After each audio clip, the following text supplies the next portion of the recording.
welcome to another edition of Just Read It. We are coming to you from Laurelhurst Village, which is a retirement center in Portland, Oregon.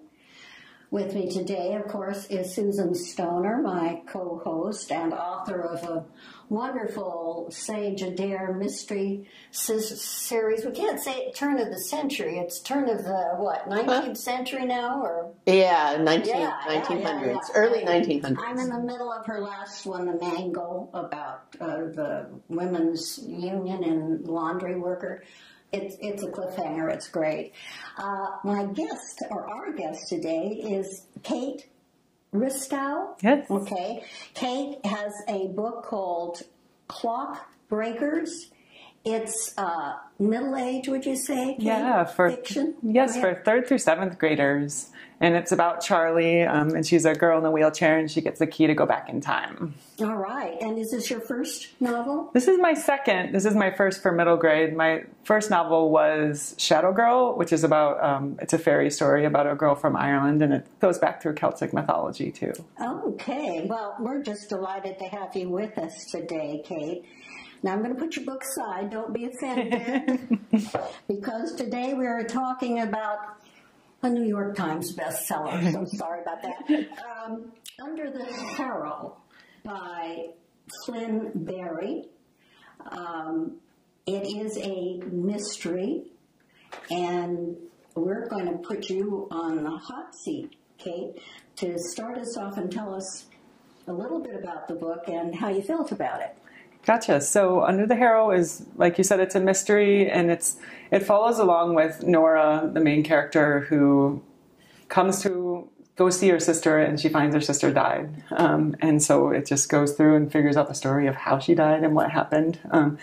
And what I loved about it is the pacing. The book, it just flew by me. I wanted to wait to read it, and so I waited a little bit, but I still wanted to give myself enough time. And so I started it, and I finished it right away. So then you came here and forgot the plot, right? I was like, who are the characters again? Because she does this amazing thing where she, with each little section, instead of, they're not cliffhangers, but there's always little pieces that she drops in and makes you want to know more. And so you're finding out the mystery and who the characters are, and finding out more about the town. And you end up questioning everyone in the book by the time it's done. And still, almost to the last few pages, I was going, but it could be. And what did you think about her writing style? I liked her writing style. I actually don't read as many mystery and thrillers. I definitely read across genre. I read middle grade and young adult, and then I also read a lot of sci-fi fantasy. So it's always interesting to see how like thriller and mystery authors kind of lead you through the plot. And so I definitely read this book more as a writer, where I'm like, how's she doing that? I want to do that. Yeah. It's a disease. Okay. You can't just read it. Susan. Well, first of all, I guess I'd kind of categorize it in the stream of consciousness genre of writing. And it, I think there's a real trend with writing critics now. They want some kind of original format. They want something different. So I think that was part of what's going on. I thought that it's difficult to do stream of consciousness writing that really works, and I think that she did a good job with it.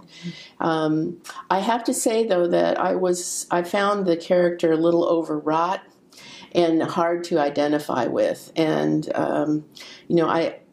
I kind of am tired of what I would call women who, can't get their stuff together to figure stuff out, and do stupid things and all that. Because I honestly think most women are pretty practical folk, and I think that once they get over the shock of her sister's horrible murder, that she could have kind of come around a little bit more and been a little more in control of herself. What did you mean by overwrought? Can you explain that? Just a lot of emotional, paralyzing kind of emotion and doing stupid things. Don't ask me specifically, because it's been a month and a half since I read it, but okay. Yeah. I do love that read of the book, though, thinking about the character and how she Yeah, she made a lot of choices that she didn't have to make. And Yeah, and you see that a lot with women. You don't see, when there's a male protagonist, you rarely see him being, oh, yeah, but it's something that writers do with women, and it just, I don't know. I didn't come from that kind of women, I came from women who I think were follow along behind the Conestoga wagon. They weren't, like that. So. Well, I'll pick up on your point about it being a different kind of genre. What she's done is given us, I think, a fruit salad of different kinds of genre. There's definitely Gothic in here, which is, of course, my genre.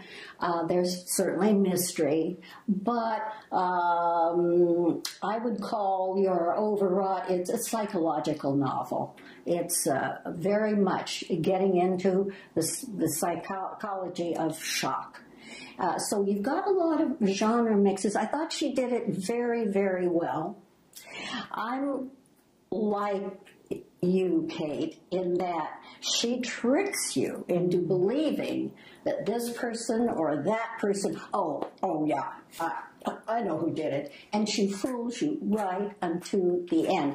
And the other thing I really like about her writing is that in the Gothic manner, the landscape plays so much with her psyche that I'm afraid I was captivated, and like you, I just flipped those pages like pancakes. She's a new writer. I think this is her first book. She's got a long way to go, in my opinion, and good luck to her. Warning, warning, this is not a cozy English novel. I guess the way I would describe it is you sit down to read this mystery in front of a fire and you throw a blanket over yourself to be really cozy, and it turns out to be damp. You just sit there, you can't let go, you feel good, but it's uncomfortable. You're hiding under that blanket. Yeah. So warning, warning. Well, okay, Kate, this is what we do.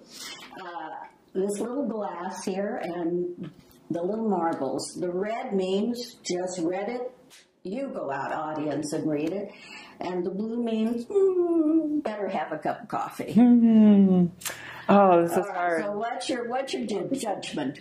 Can I add one caveat that if you enjoy reading mysteries and thrillers, I'll give it a go. Go for it. Okay. One down, Susan. All right. Well, we have switched colors, but I will also say... No, what do you mean? I'll say read it. Yeah, red. Okay. Okay, well then I am going to agree. Obviously, I gave away the suspense of me right away. So there it is, ladies and gentlemen. 3 red for Reddit. Under the Harrow, Flynn Berry. Come back, we'll have more adventures for you next time.